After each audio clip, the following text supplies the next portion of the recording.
जगदम्बा दोस्तों, हम बात कर रहे हैं नैरेटिव्स पे। पिछले कुछ वीडियोस में हमने डिस्कस किया कि नैरेटिव्स क्या इम्पेक्ट लाते हैं हमारी लाइफ में।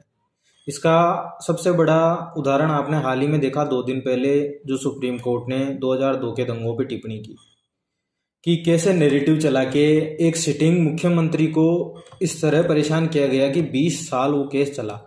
एनजीओस को फंडिंग की गई और झूठे नैरेटिव खड़े किए गए। वो गलत चीज़ के पक्ष में नैरेटिव खड़े कर सकते हैं, लेकिन हम सही चीज़ के पक्ष में भी आज तक खड़े नहीं हो सके।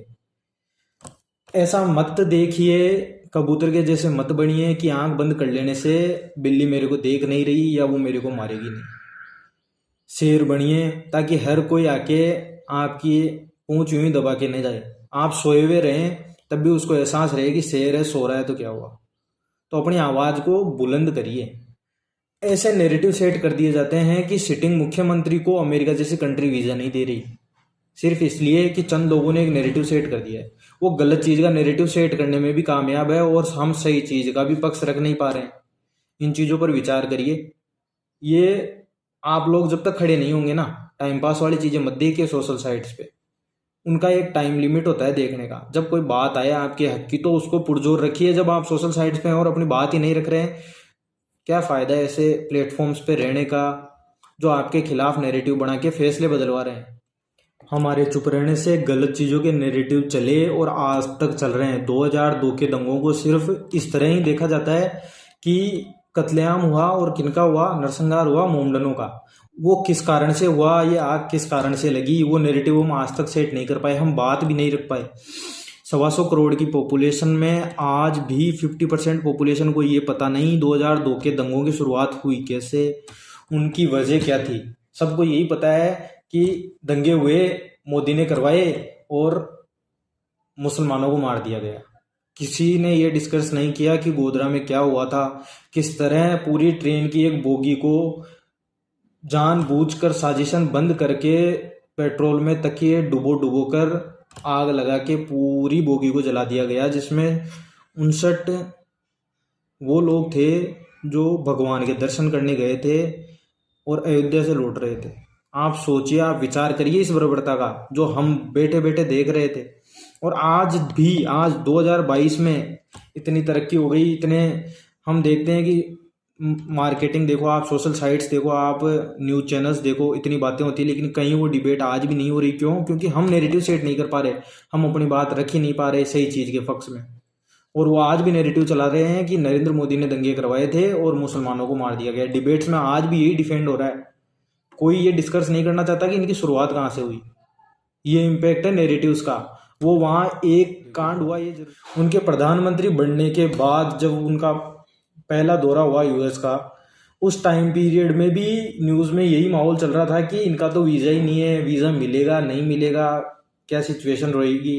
तो ये नैरेटिव का इम्पैक्ट है। एक नैरेटिव क्रिएट किया जाता है तो सोचिए आप, ऐसे लोगों को भी सिर्फ इसलिए कि वो हम लोगों के साथ है, उनको नैरेटिव के थ्रू दबाया जाता है। तो ये इम्पैक्ट है नैरेटिव का सोशल साइट्स पे, जो नैरेटिव क्रिएट किए जाते हैं। हाल ही में 2 दिन पहले आपने न्यूज़ में और अखबार में पढ़ा होगा, इसको इतना हाईलाइट करके नहीं चलाया गया क्योंकि ये एजेंडाधारियों का मेन टारगेट नहीं था। इसलिए न्यूज़ में एक छोटी सी कटिंग आई है। हाई कोर्ट के, सुप्रीम कोर्ट के जो चीफ जस्टिस हैं, उन्होंने कहा है कि सुप्रीम कोर्ट के फैसले भी सोशल साइट से डिसाइड होते हैं।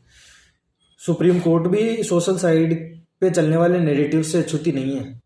वो कह रहे हैं कि हमारे पास फाइल आने से पहले ये डिसाइड हो चुका होता है कि इस पे सुनवाई कैसे होगी, वकील दलील क्या देगा और इसका फैसला हम किस हद तक दे सकते हैं। आप खुद सोचिए, दिल्ली में तोड़फोड़ होती है, दंगे होते हैं, उन पे बुलडोजर की कार्रवाई स्टार्ट होने वाली होती है। शाम को डिसाइड होता है कि कल बुलडोजर जाएगा। सुबह 10 बजे सुप्रीम कोर्ट खुलता है, जिसमें हजारों केस सालों से पेंडिंग पड़े हैं। लोग 5-5 साल से वेट कर रहे हैं कि हमारा नंबर आए। वैसी सिचुएशन में कोर्ट खुलता है 10 बजे और 11 बजे तक सुनवाई होकर फैसला दे दिया जाता है कि ये लीगल नहीं है, ये गलत हो रहा है, बुलडोजर नहीं चलने चाहिए। तो एक नैरेटिव जो सेट किया जाता है सोशल साइट्स पे, उसका इम्पैक्ट इतना होता है। उनको किसने कहा कानून तोड़ के दंगे करने और पत्थरबाजी करने और आगजनी करने को? लेकिन उन पे जब कार्रवाई हो लीगली, सरकार चुन के आई है। सरकार अगर इतना सा काम नहीं कर सकती कि एक मकान जो इलीगली रोड पे कंस्ट्रक्शन कर चुका है, उसको नहीं हटा सके, तो फिर आपने उतनी बड़ी सरकार चुनी ही क्यों? एक नैरेटिव पे फैसले डिसाइड हो जाते हैं और हम नैरेटिव नहीं बना पाए। इसी वजह से हमारे शिवजी काशी विश्वनाथ में लोगों के पैरों में रखे हुए हैं, जहाँ वो वजू खाने में रखे हुए हैं, जहाँ वो अपने पैर धोते हैं, हाथ धोते हैं और कुल्ला करते हैं। ऐसी जगह रखे हुए हैं। क्यों? क्योंकि हम लोग और आप लोग जैसे लोग बैठे हैं घर में, कमा रहे हैं, जाते हैं हर मंडे, आज भी मंडे हम शिव जी के दर्शन करने गए हैं, जलार्पण किया है बस, लेकिन भूल गए हैं कि वहाँ जो बैठे हैं वो भी हमारे आराध्य हैं, उनका अपमान हो रहा है। लेकिन ये जो सोशल साइट्स पे हम नेरेटिव नहीं सेट कर पाते, इसका सबसे बड़ा कारण है हम लोग हैं साइट्स पे। हम फेसबुक पे हैं, ट्विटर पे हैं, सारी सोशल साइट्स पे हैं, लेकिन हम आते हैं वो चीज़ें देखने जिनका कोई सेंस नहीं पड़ता।